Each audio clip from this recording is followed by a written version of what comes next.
আসসালামু আলাইকুম, আশা করি সবাই ভালো আছো। আজকে আমরা আলোচনা করব রপ্তানি কি। রপ্তানি বৃদ্ধি করা প্রয়োজন কেন? আমরা রপ্তানি করি এমন 4টি দ্রব্যের নাম লেখো।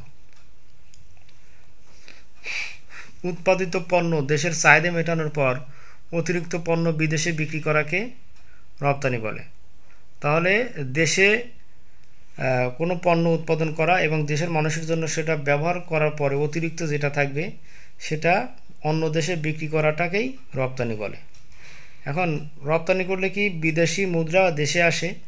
বৈদেশিক মুদ্রা অর্জনের মাধ্যমে দেশের অর্থনীতিকে শক্তিশালী করার জন্য রপ্তানি বৃদ্ধি করা প্রয়োজন। তো যেহেতু এই দেশে থেকে যখন আমি কোনো পণ্য বাইরে বিক্রি করব, বাইরের দেশের টাকা দেশে আসবে, এতে করে কি হবে, দেশের অর্থনীতি শক্তিশালী হবে।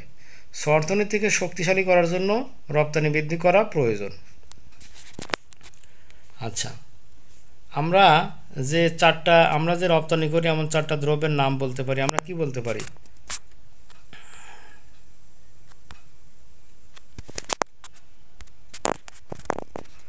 তাহলে আমরা রপ্তানি করি এমন 4টি পণ্য হলো তৈরি পোশাক, চামড়াজাত পণ্য, পাট ও পাটজাত দ্রব্য, চা।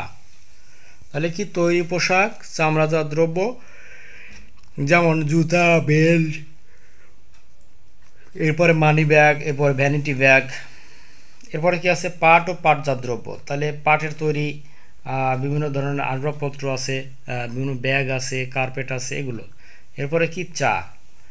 তো এগুলো কি আমরা রপ্তানি করে বৈদেশিক মুদ্রা অর্জন করি। ওকে, সো এই ছিল আজকের ভিডিও। আল্লাহ হাফেজ, আসসালামু আলাইকুম।